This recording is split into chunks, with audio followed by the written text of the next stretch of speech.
वो बच्चे जो उंगलियां चूसते हैं, अंगूठे चूसते हैं, क्या साइकोलॉजी में इसका भी कोई ट्रीटमेंट होता है? देखें, स्टार्टर्ड में कुछ हमारे इस्लामिक पैरामीटर्स भी हैं कि बच्चा जब फर्स्ट टाइम थंब सकिंग करता है तो वी कॉल इट रहमत के, इसे नबी अकरम सल्लल्लाहु अलैहि वसल्लम ने पसंद किया। लेकिन वो फॉर द टाइम बिंग तो वो चीज़ ठीक है, लेकिन इसमें आ जाती है, अगर हम इसे मेडिकली देखें तो थंब सकिंग जब एक्सेसिव होती जा रही है तो बच्चे की फीडिंग नीड डिस्टर्ब होती हैं, उसको वो फीड प्रॉपर नहीं मिल रहा, जिसकी वजह से वो अपनी ये नीड जो है वो थंब सकिंग से पूरी कर रहा है। तो जैसे जैसे बच्चा डेवलपमेंटली अपग्रोन होगा, उसकी डेवलपमेंट होती जाएगी, ये चीज़ फ्रीक्वेंट होती जाएगी, तो वो इनटेक लेने की बजाय इस चीज़ को ज़्यादा प्रेफर करेगा और उसकी री इन्फोर्सर ये बन चुका होगा, तो फिर जिससे उसे क्विट करना बहुत ज़्यादा प्रॉब्लमेटिक होता है। तो फिर इससे through proper channel different therapies के ज़रिए फिर हम इसे क्विट करवाते हैं। अगर ये एक्सेसिव हो गया और डिस्टर्बिंग है कि वो इन एनी गैदरिंग बच्चा जो है थंब सकिंग कर रहा है, everybody seen what's the moment he or she is going on. That's why these are the problems. Parents are irritated कि this child is doing everything in front of everybody. तो ठीक है, then यानी इसको जो है वो आपकी डोमेन के अंदर रह के इसको ट्रीट किया जा सकता है। बिल्कुल इसको ट्रीट किया जा तो उस सकता पर है। कितना टाइम लगता है? अगर कोई थंब ले रहा है, फिंगर ले रहा है, या कोई भी बॉडी का पार्ट जो है ना उसको खाना शुरू कर देता है बच्चा? देखिए, this is the depend upon the time duration. some children are under 3 years 4 years and some are 18s and onward to adult. ठीक तो है, ये चीज़ है, जितना टाइम में ये चीज़ आई है फिर उसकी उतनी ही स्ट्रेंथिंग स्ट्रॉन्ग होगी उसको डिक्लाइन उतना ही करने के उसको लिए। जो है वो रिकवर करने में मुश्किल बिल्कुल होंगे। जी, बिल्कुल। ठीक हो गया। अच्छा, यहाँ पे हम ये बात कर लेते हैं कि ऐसे बच्चों को ट्रेस आउट करने के लिए आप लोगों के पास क्या फार्मूला होता है? ये माँ बाप खुद आपके पास लेके आते हैं? देखें, पेरेंट्स आज जो हमारा पाकिस्तानी कम्युनिटी है इसमें लेक ऑफ अवेयरनेस है कि हम स्टार्ट में इन चीज़ों को प्रेफर नहीं करते कि these are going on. Previous parenting में देखा जाता है कि ये बच्चा करता था, ये ऐसे होता था, हमारे माँ बाप भी करते थे, दादा दादी कहते हैं हमारे बच्चे भी करते आए हैं। देखें, some peoples quit this on the opinions of other, parents के स्ट्रिक्टनेस की वजह से। लेकिन जो आज का बच्चा अपब्रिंगिंग हो रहा है उसमें मॉड्यूल डिफरेंट है, वो अपने राइट्स को अवेयर करता है, तो ये चीज़ें फिर हम उन पेरेंटिंग स्टाइल से रिमूव नहीं कर सकते। तो फिर जब ये चीज़ें एक्सेसिव हो जाती हैं और बच्चा पेरेंट की उन चीज़ों को फॉलो नहीं कर रहा, उन रिस्ट्रिक्शंस को फॉलो नहीं करता, तो फिर पेरेंट्स जब पानी जैसे कह लें कि सर से गुजर गया, उसके बाद हमारे पास आते हैं कि हमसे ये चीज़ नहीं क्विट हो रही, तो आप हमें मॉड्यूल्स बताएं कि हम इस बच्चे को किस तरह से इस चीज़ से हटाएं। तो फिर उसके पीछे कोई ना कोई नीड होती है, तो फिर उस नीड को असेस करने के बाद इस चीज़ को क्विट किया जाता है। ठीक हो गया। अच्छा, ये स्कूल, एकेडमीज़, कॉलेज, यूनिवर्सिटीज़ जो होती हैं, इसमें भी अवेयरनेस के ऊपर भी आप लोग कुछ काम कर रहे हैं? जी, हमारी every Saturday mainstream schools में वर्कशॉप्स चल रही हैं teacher students mental health awareness पे। Basically everybody is know that के व्हाट इज़ मेंटल हेल्थ, लेकिन इसके प्रॉन्स एंड कॉन्स क्या हैं नोबडी नोज़।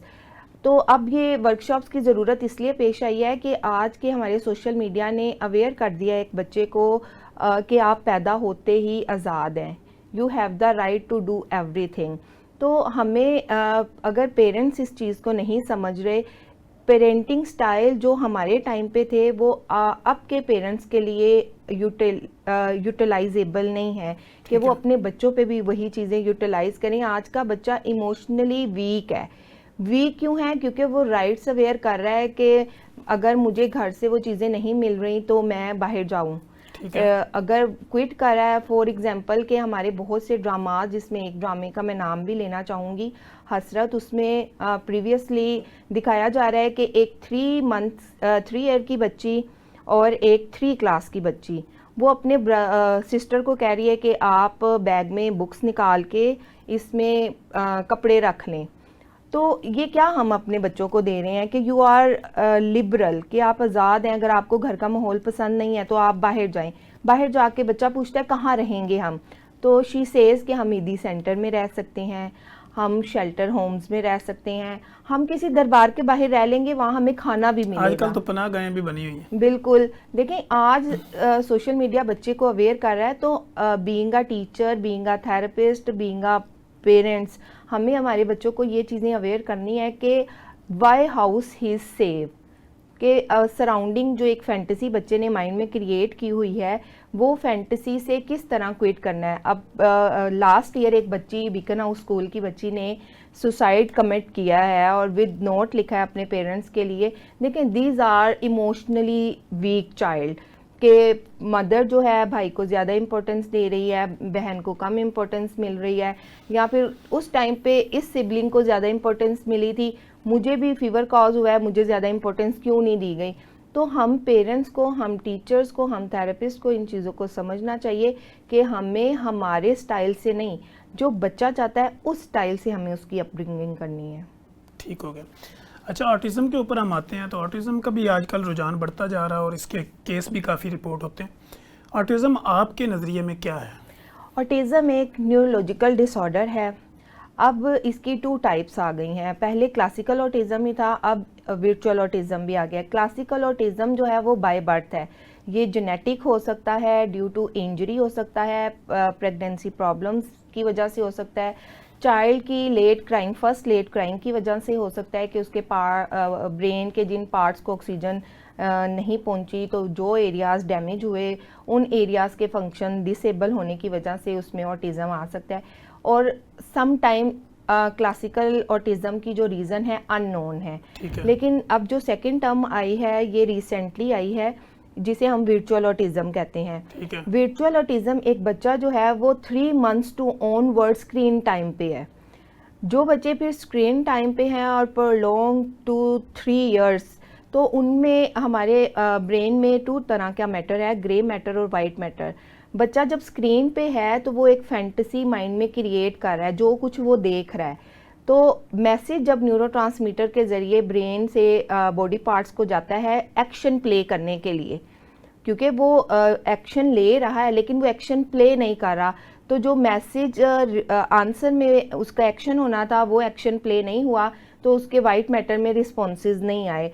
तो फिर जो डिस्कम्पोजिशन वाइट और ग्रे मैटर की वजह से एक पर्सन बच्चे में आ रही है, वो वर्चुअल ऑटिज़म है।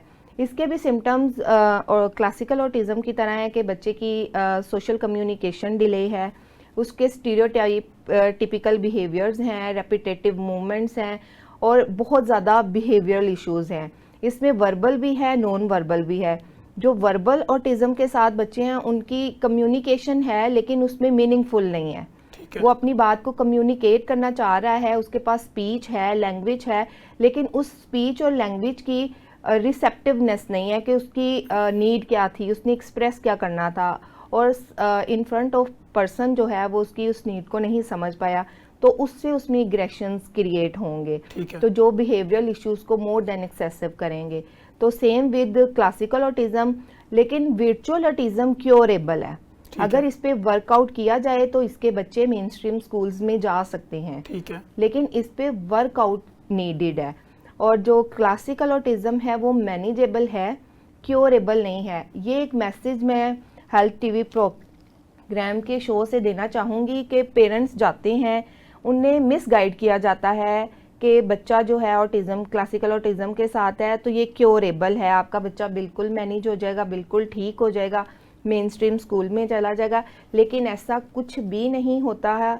जो क्लासिकल ऑटिज़म के साथ बच्चे हैं वो क्योरेबल नहीं है, वो जस्ट मैनेजेबल हैं कि आप उन्हें जो चीज़ें लर्न कराएंगे वो अच्छे से लर्न करेंगे, उनकी बिहेवियर मैनेजमेंट हो सकती है, लेकिन वो एक आम पर्सन की तरह ज़िंदगी नहीं गुजार सकते।